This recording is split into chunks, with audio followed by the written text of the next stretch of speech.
My name's Victoria D.P. Slow. My pronouns are she and her, and I identify as a person with a disability. So let's talk about community management for large networks. Let me just share my screen here. So I support a network of about 360,000 people. So this is just a snapshot, a recent snapshot. And there are communities out there that are far larger, twice the size as ours. But, you know, I'm sure they're suffering from the same things. And I've heard some really great suggestions today, too. So hopefully you'll get some good stuff from me as well. We've got about 335,000 active members, and thankfully our engagement hovers around 90%. Last 90-day view shows 92%, with over 40.5 million total activities, which is pretty consistent for us. They're a chatty bunch over there. So I've run smaller network of about 70,000, and then this network that I grew from 22,000 all the way to 360 plus. And I can tell you that large networks require more planning and more structure. With any large network, there will be bad actors, and you really should be prepared for them. And that's, you know, your user agreement, any specific policies, country-specific policies, etiquette guidelines, things that you can point members to, and then have an SOP for escalation, right? Because when you come across them, you need to be prepared to connect with perhaps HR or help security do an investigation. You might need to escalate someone to a manager, and be prepared to suspend or even terminate an account if necessary. So do your best to be prepared as much as possible. Train your community admins. Many hands make for light work. So if you have most groups that have at least one active admin who's really engaged, then you can concentrate on the rest of the network, right? Your strategy, network moderation, amplifying communications. If you've migrated to native mode, you might need a little extra time to do bulk uploads of members, right? So create a ambassador program and train power users and influencers to a higher level of authority to help members and with moderation across the entire network. Our network has about 4,000 groups, right? I can't be everywhere at once, even though I'd like to. So you'll sleep a little better if you have a core team of dependable, committed, and knowledgeable help. So get everyone at the table. Start as you need to go on. And this is something I learned the hard way, because I inherited the network that was in a pilot phase, and it was completely ungoverned. So I decided to get all the stakeholders together at once to sort of get that buy-in going. So if you're just starting out, take the time, really take the time. And if you're on your journey, make sure you've got the buy-in as you go along, and let legal and security and compliance know they have a voice, right? No matter where you are in your journey, you can let them know, well, you're the owner of this platform, right? And it's usually communications, internal communications, sometimes HR. Your communications ecosystem invites input, and that we're all in it together, right? It's that foxhole mentality that everyone is here together. Let's see here. Also, have a clear purpose to communicate to your leadership and your members. Be prepared for something as quick as an elevator pitch all the way to a full-size presentation, and with strategy, because you may need to help some folks overcome preconceived notions of what an ESN is and how it can be used. Okay, let's move on. Policies and standards. We had a couple of good sessions about policy and standards today. In my experience, I've narrowed it down to only two serious rules for community management. One is you will never make everyone happy. Totally impossible. And number two is you can't change rule number one. If you've got that as a mindset, you can really go on as long as you're prepared, right? So be clear about what does and does not play well on your Yammer network. Things that play well, like crisis comms, storytelling that leverages videos and images, amplification of intranet editorials, policy guidelines, rollouts, updates, diversity and inclusion awareness, contract and RFP wins, employee engagement, poll, praise, I mean, campaigns, the list goes on and on and on. But also take a moment to evaluate the climate for topics like promotions and performance. These could definitely cause some unwanted friction, and you do not want to learn the hard way how to manage devolving conversations in real time that may have policy violations.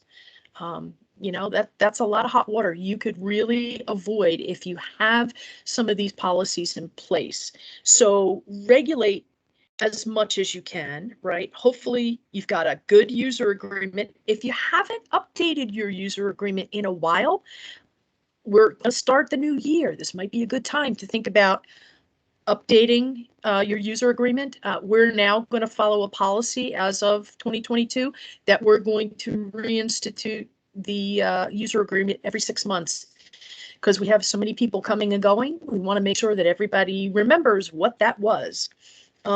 Train your community admins and have them follow those network standards, right? And then stick to them. And remember, exceptions test the rule. When you start making exceptions, you can lose your structure and it can negate the purpose of your network. Start new users as close to day one as you possibly can. I was really excited to see some of that onboarding thoughts that's going on with Microsoft, because this is really important. We do a standard holding statement that's a welcome message, and it's got links to a new user guide and our etiquette guidelines and even a list of key communities, because when you get plopped down in a network that's got 4,000 groups, you're like, where do I go? So it's a good place to start. Kill unapproved communities regularly. Don't be afraid to do that. Stop them before they can actually take hold. I know there's a couple of schools of thought on this. I fall under the, I'd rather have one dedicated community to health and fitness than 4 in all different regions, because then the silos start. Right. And then if the silos start with something as simple as, you know, the foodies group or the photography group, then it's going to trickle down and you're going to wind up having thousands more groups than I think you really need. And that might dilute the content and also the conversation. Automate things like your group creation requests. Use Microsoft Forms. Prepare detailed holding statements for yourself as the network manager, the ambassadors, and also community admins, so everyone has a consistent message.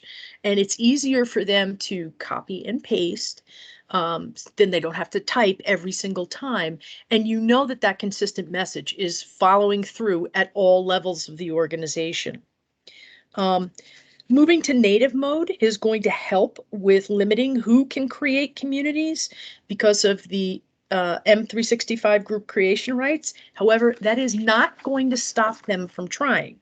You will see unapproved groups, duplicates, and dare I use the F word, Facebook-esque communities that can easily become the bane of your existence without some enforced standards. Be a hunter and gatherer of good things. Now, before I jump into this, hopefully you guys can access this. If you can, just take a moment to let me know what size network you have thereabouts. Be nice to just, gauge the size of folks that are here for this particular session.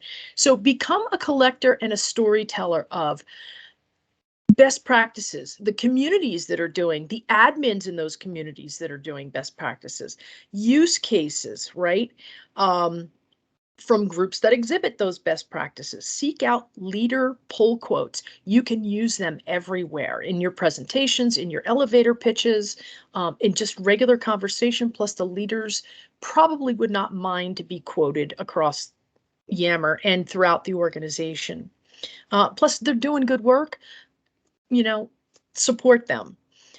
Gather analytics to tell your story of growth and engagement, right? So if you need to set a reminder on your calendar once a month to collect your data from the network level so that you have month on month, then year on year data to refer to, then make sure that you make the time for that because it'll really, really help tell your story.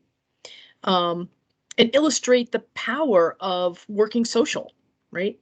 As well as how Yammer as a channel fits in and supports your communication ecosystem. And I like to say you only get out of it what you put into it. So that proper preparation prevents poor performance is a real thing. So think about this New Year's coming. What can you refresh? What could possibly be missing? Because you've heard a lot of folks speak throughout this entire event, and there's been some really good information that's been shared. Get your ducks in a row, right? Resources. It's all about resources. Once you're up and running, right? Again, you can't be everywhere at once. So build and maintain a detailed member library, right? If you've got a 101 or resources group, fill that with the how-tos. Microsoft has a ton of stuff that you could plagiarize. They're happy with that, from what I understand. You could put your own logo on it if that's what your company prefers, and make sure that you're building out that library so they know they can go to one place for the source of truth for how to use some of these detailed things. How do I pin a post? Do an announcement, things like that. I mean, post on behalf of. You have to be very detailed about post on behalf of, right? You don't want folks going off almost impersonating a leader that's never been there before.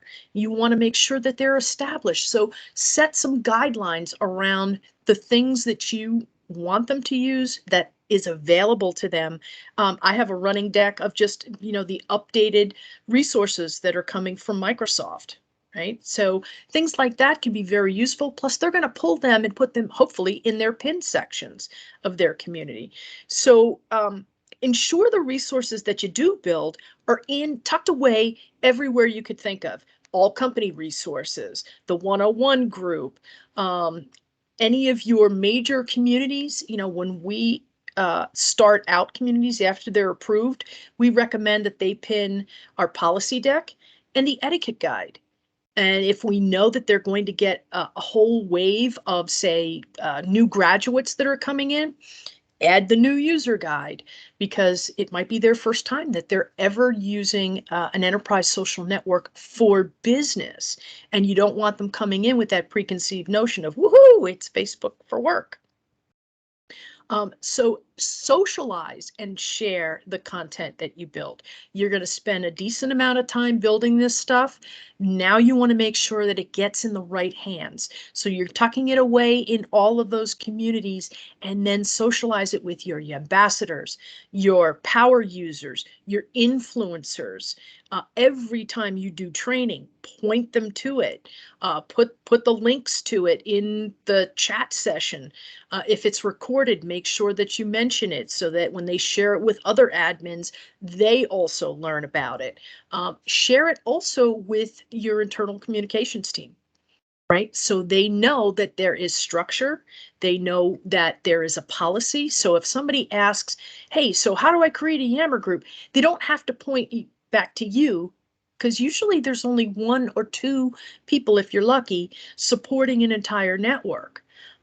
So you need these other folks to know this type of information. Oh yeah, you just fill out that form.